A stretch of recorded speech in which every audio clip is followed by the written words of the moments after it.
Hi, this is Aretha. Hi, this is Aretha. So, if you're if you can see clearly, I think you can. You see that my eggs are cracked. My tomato, that yellow and red one, blemished. The carrot too. The potato, and those are mustards. Those are perfectly fine. And over here I have some mint that has been on the table for quite a while and no one's taking it, and some chives. So often we tell people, eat healthy.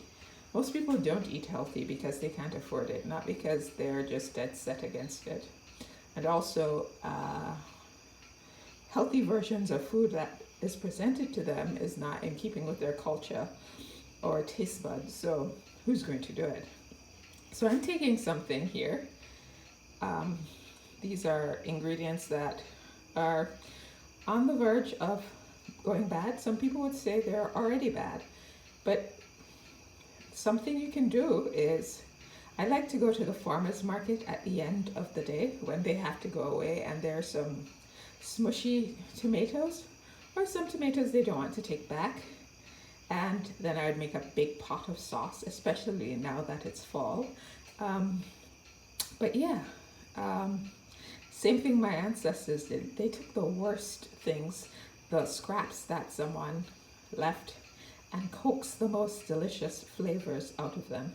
So I'm taking these ingredients, and when I'm finished, you're going to think, "Wow, that's it. That's amazing." But that's in keeping with our heritage to make great things out of nothing. All right, so I'm going to do some work now and then come back when it's on the way.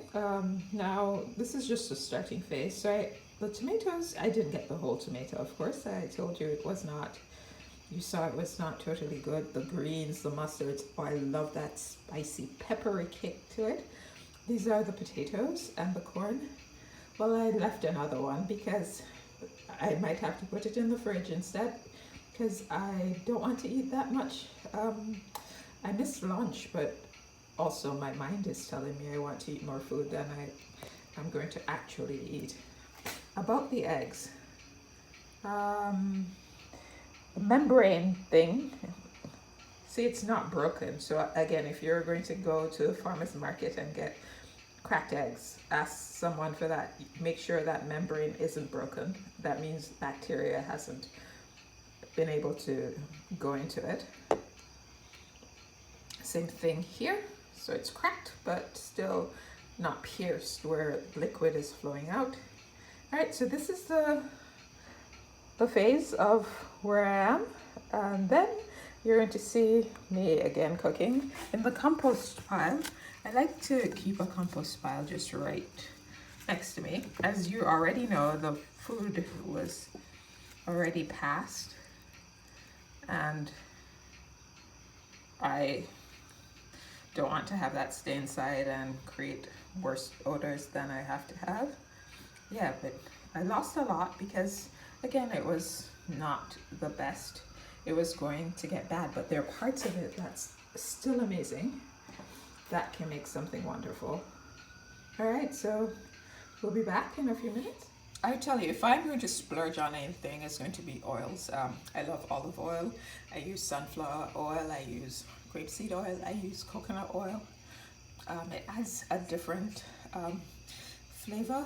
And if I'm making a curry, I'm not going to use olive oil. I think curry cries out for coconut, and so I'll put that in. And so I'm making this potato hash. So there are the potatoes. And so I like potato hash because it gives you this, almost like you're eating fries, but you're not quite eating fries. And let me tell you, nobody sticks to something that does not fulfill some of their taste bud desires. Like, people eat fried food because it tastes good.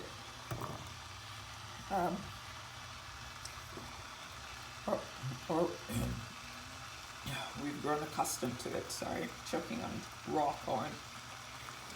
Yes, so I'm going to add the corn to it now because this corn is super tough.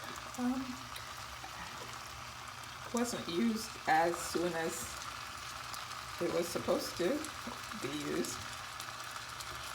Right. So corn in. I'm going to put the mustards at the end because I don't want them to be overcooked. And the tomato is a sauce that's bringing it together. I do want a crunch on the potatoes, so we'll come back when we're doing that. And I did put my favorite thing, garlic. I love garlic. I could not be a vampire. So I'm using the mint to make some minty. So Jamaican of me, it's night. And today I really didn't eat that much. Sometimes I'm just not in the mood, but I always think like drinking something from my culture, my Jamaican culture, will heal me in some kind of way. So there's the mint boiling to give me some nice minty. And then here's the corn and the potatoes still going. The corn is popping up. I still like the taste because it was tough anyway. So I'm fine with it coming out anyway, but it's having, of course, layers of flavor. Alright, the chives are over here. I'm going to use the chives as scallions. Yeah, I love scallions. So yes, instead of having it raw where that kind of overpowering taste to be there. And I'm going to wait, but I don't want it to be soft, so just wilted on the top. So there's my minty there. I'm drinking as I go along. Over here, it's you're seeing them brown up. The popcorn is getting this depth of flavor. It's amazing. So I'm going to take these out soon. And one of my faves is the garlic when it's toasted like that. Everything when you caramelize it takes on a naturally sweet taste. So the corn is getting sweeter, and it wasn't sweet when I started eating it. It was more good. You saw that pop up? Yeah, it was more woodsy and hearty and not good, but now it's getting better. Okay. So I just add the chives. It's smelling great. I don't want the chives to cook, so this is when I need to take these off, and now I'll put full beans inside the pot. So this is the tomato, and the garlic I'm still browning there, and the oil that was left over from when I was making the potatoes and corn. And now I'm adding the mustard, the spicy kick. I'm chewing on a piece of it. Love spice, of course. So it has like a punch that you don't expect from a green. I'm going to take my garlic out because I don't want it to get soft with the water that's in the pot. Yeah, I love those mustards, and they're so easy to grow. Yeah, so I want the tomato to make a little bit of sauce, but the tomato is water, so it will get to it. I'm not going to eat ketchup with my hash, but you still want a little juiciness on the plate. So I have some mint water here, again, from when I had the mint. And sometimes you're eating veggies and you might start feeling tight, painful. That happens sometimes if you eat too many and you don't give yourself a break. So like adding something like ginger, mint into it, it makes your stomach feel better. I have yogurt, ginger, mint, kombucha, things to help with the gut bacteria. But yeah, here we are. I'm going to let it cook down some more. And put some pepper and salt. So I'm keeping the veggies separate, and the broth tastes good. It's more a broth than a sauce. It's a little bit thick, and the mustards went a bit over, but I guess it's replacing ketchup because I won't be using it. The mint is just so subtle in it, and I'm keeping it separate because it makes no sense making one thing crispy and then flooding it with liquid. That's counterproductive. So now I'm going to make my eggs. Here's the rule about eating something that's a little bit off.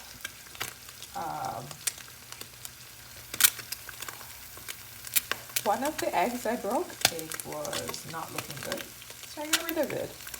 And again, if you went out and you got it for nothing or cheaper, you expect that some of it is not going to be the best. Also, just don't eat it. You know, don't be so frugal that you expose yourself to diseases. So yeah, here are these 2 eggs now. They're sunny side up, and I'm just going to let them go. This is up too high. Turning it down. I don't like it runny. You know, somebody watching me like an actual chef would say, really, it's ready already. But no, for me, I like it firm in the middle.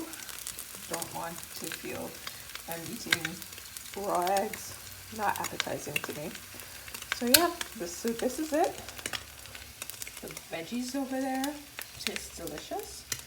The hash is awaiting with the chives and that garlic, sexy garlic, sitting there waiting for me to dive in. Yes, so I'll show you again. The hash, the corn, now sweet corn, eggs with more chives, the veggies with a little broth in it, and the mint tea. So this will be a late supper. Yeah. So yeah, you can get blemished things and make an amazing feast. Okay, bon appetit. Eat good.